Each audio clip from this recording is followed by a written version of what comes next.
Sa gitna ng kabundukan ng Sierra Madre ay isang nakatagong paraiso na patuloy na umaakit sa mga adventurer at nature lovers. Isang kahanga-hangang waterfall na matatagpuan sa sakop ng Abuan River. Ito ang Disupi Falls.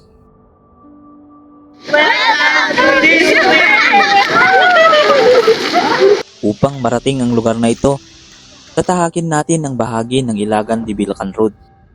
Isa sa mga rutang nagbubukas ng daan patungo sa ilan sa mga likas na yaman ng silangang bahagi ng Isabela.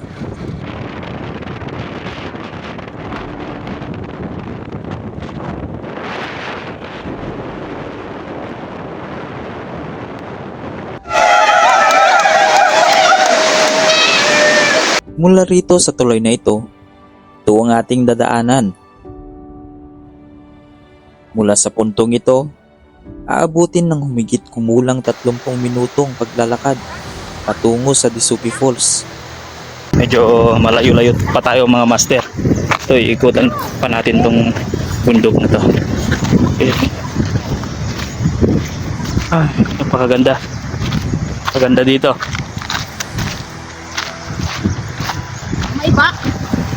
Anong masasabi nyo?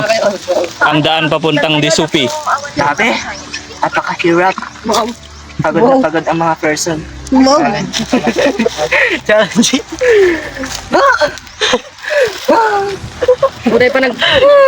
Sorry. Ano sabi mo nung pumunta tayo dito nung una? Hanggang rangtay na lang kami. Pero, Pupunta ulit ng falls. ito daw yung shortcut. Shortcut.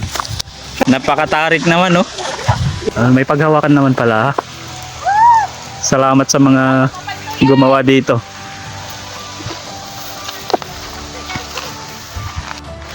Yan, nakakyat na.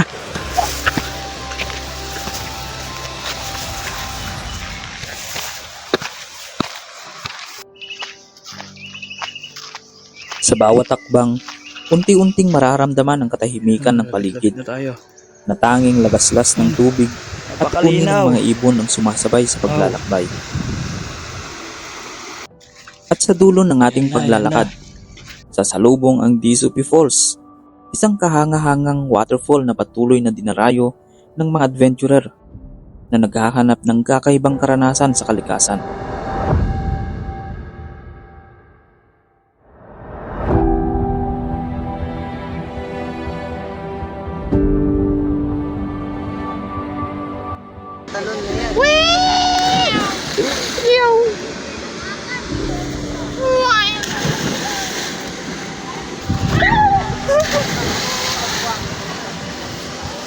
So ngayon, tapos na siyang nag-dive. Nakatutok kanya kay camera. Isa ko siya. Wee! Ang Disupi Falls ay hindi lamang isang destinasyon. Isa itong paalala ng kagandahang taglay ng Sierra Madre at ng kahalagahan ng pangangalaga sa ating mga likas na yaman para sa mga susunod na henerasyon.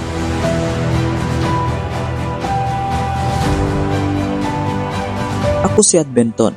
Samahan niyo pa ako sa mga susunod pang video at ating tuklasin ang iba pang kahanga-hangang lugar na hindi dapat makalimutan. Ingat mga master!